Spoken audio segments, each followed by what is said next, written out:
Hello everyone, hope you are doing good. But ये भी कहना बहुत भारी लाइन लग रही है, रीजन बीइंग कि I know you all must have not slept well, because जिस तरह की कल परफॉर्मेंस आई, ये बहुत सारी कमियां थी।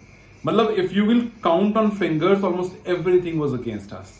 The weather was against us, the batting condition was against us, the batting performance was against us. Bowling हो गई, बॉलिंग तो फिर भी अच्छी थी, बॉलिंग वाज ग्रेट। मतलब जिसको मैं सबसे कम काउंट करके चल रहा था, वो उसने सबसे अबव पार परफॉर्मेंस दी है। And fielding, Nepal young side है, अपनी फील्डिंग के लिए जानी जाती है, और कल फील्डिंग ने कचरा कर दिया।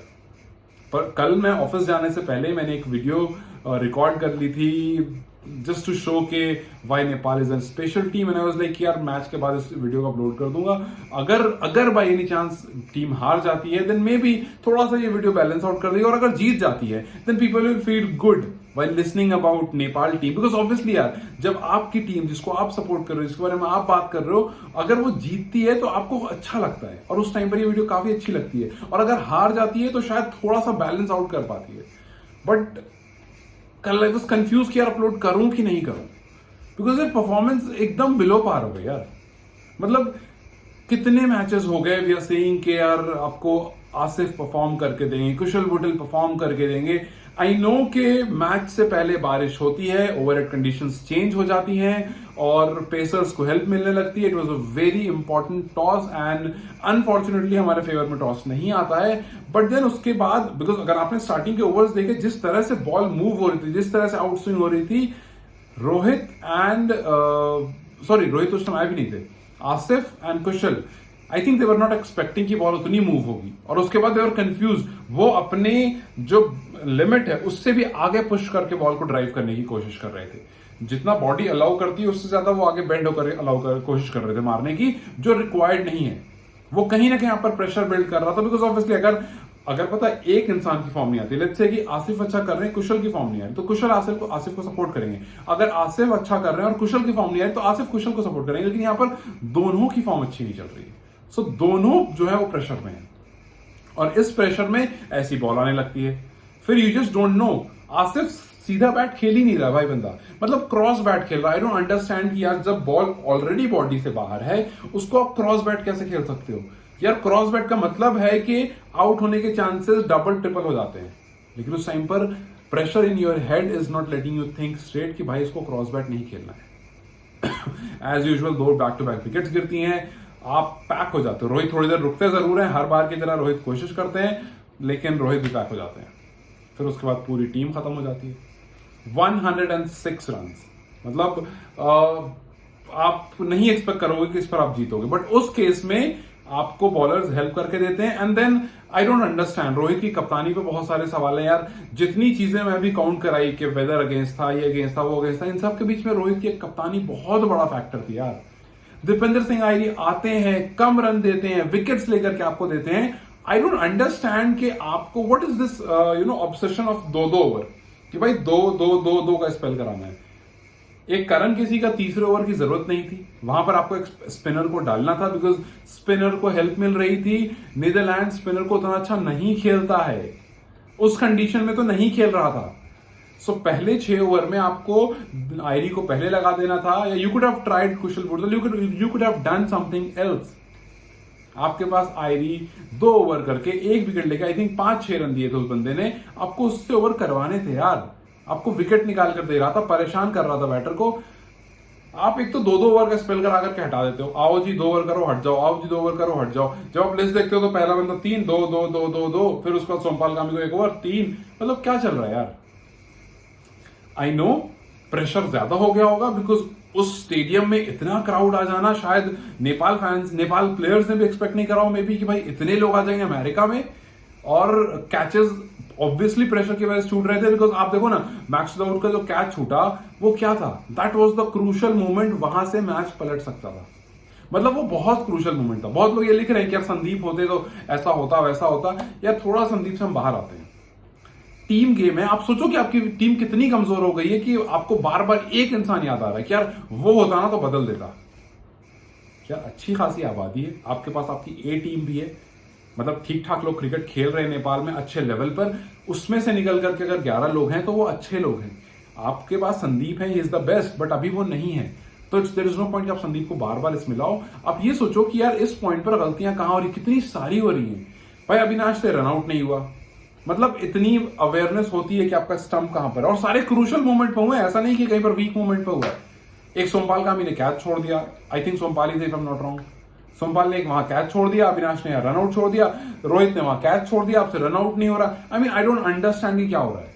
इजी कैच, लॉन्ग ऑफ पर खड़े हो, सिंपल सा कैच आता है एक सेट बैट्समैन का जो सब कुछ चेंज कर सकता है। उसकी विकेट जाने पर सब कुछ चेंज हो सकता है। The entire crowd was cheering you for every single thing. अगर आप तेज भाग करके बॉल थ्रो भी कर रहे थे, उस पर वो चेयर मिल रहा था आपको। आपने कैच छोड़ा, देयर वर गाइज क्राइंग। मतलब आई अंडरस्टैंड कि प्रेशर था, लेकिन रोहित भाई आप देखो इस चीज को।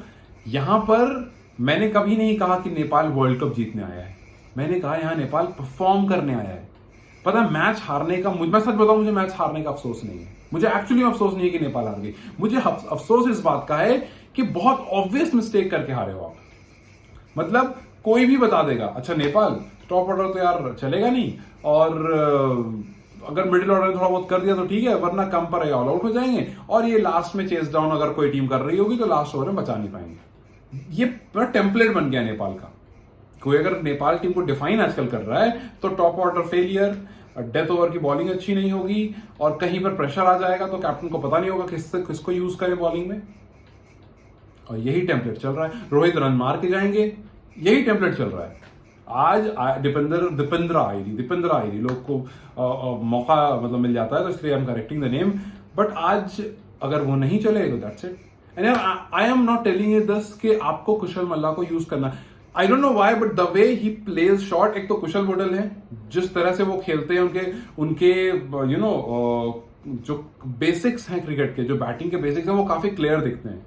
आसिफ के काफी सारे शॉट टेनिस शॉट लगते हैं, बट कुशल मंडल के काफी बेसिक्स क्लियर दिखते हैं, और वैसे ही कुशल मल्ला के बेसिक्स काफी क्लियर दिखते हैं। So I don't know why, I am just thinking this, या मुझे बस लग रहा है कि यार नेपाल टीम इस मूवमेंट पर कुशल मल्ला को यूटिलाइज नहीं कर पा रहा है। He is better than what he is being utilized for. So मुझे I have this gut feeling कि आप कुछ करो, you need to change your opening pair, do it now. बहुत मौके हो गए, डू इट नाउ। या फिर आप कुशल को ऊपर करो, डू एनीथिंग। आसिफ को बिठाओ, अनिल को रखो, अनिल और कुशल को रखो, उसके बाद अनिल और कुशल बुडल को रखो, फिर वन डाउन पर कुशल मल्ला को ले आओ, एंड देन रोहित को ले आओ। Do anything, do this required changes. Back to back एक चीज मत जाओ, लगातार फेलियर हो रहा है, 10-12 मैच से एक चीज फेलियर अगर हो रही है, it's high time that you think about it. Catch practice करो, बहुत दिन बच रहे हैं आगे। डिफिकल्ट, ये आसान मैच था जो जीतना था, ये एक्चुअली में लिटरली आसान मैच था जो जीतना था। अब मुश्किल मैचेस आने वाले हैं। सो सुपर 8 तो आप छोड़ दो, बस अभी इस टाइम का ध्यान रखो कि भाई हार जीत की प्रॉब्लम नहीं है। प्रॉब्लम है कि आपका इंटेंट दिखना चाहिए। प्रॉब्लम है कि जो फील्डिंग के लिए जानी जाती है नेपाल साइड, वो दिखाओ। हाथ में कैच आ रहा है, वो ड्रॉप नहीं होना चाहिए।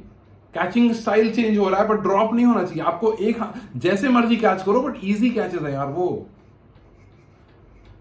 आई एम जस्ट टेलिंग के कल जो मैंने वीडियो रिकॉर्ड की थी दिन में और रात में अपलोड की थी, इस होप से की थी कि पॉजिटिव कुछ होगा, इस होप से शेड्यूल कर दी थी कि जी कुछ अच्छा हो जाएगा, बट जब तक हुआ वो अच्छा नहीं हुआ। अभी जो वीडियो मैं रिकॉर्ड कर रहा हूं, आई एम लिटरली फीलिंग के यार I was expecting more than this. बहुत कुछ है दिमाग में फैंस को लेकर के जिसकी तारीफ करने का मन है, लेकिन परफॉर्मेंस देखने के बाद ऐसा लग रहा है दिल ना बैठ सा गया है। ठीक है यार, आई जस्ट होप कि यहां से जो गलतियां, जो खामियां दिखी हैं, उससे हम बाहर निकलें, उससे थोड़ी परफॉर्मेंस निकल करके आए, और थोड़ा सा कम प्रेशर लेना सीखें। मतलब इतना बड़ा क्राउड आ गया है तो प्रेशर लेने की जरूरत नहीं है यार, वो आपको सपोर्ट करने आया है। खैर, बहुत सारी चीजें, I think I mentioned everything, but अगर आपको कुछ लगता है कि कुछ मिस आउट हो गया है, then do let me know. किंगमा जिस तरह से बॉलिंग कर रहे थे, नेपाल नहीं खेल पाया। एक तो Nepal need some good pace attack, जिसको वो प्रैक्टिस करे तो सामने वाले को भी परेशान करे और अपनी टीम को भी थोड़ा प्रिपेयर करे। खैर anyway, let's hope for the best कि आगे आने वाले मैच में कुछ अच्छा हो, बट एट दिस मोमेंट बस यही कहूंगा कि भैया दिल टूट गया है। Let's see what happens next. Till then you guys take care यार, चलो बाय।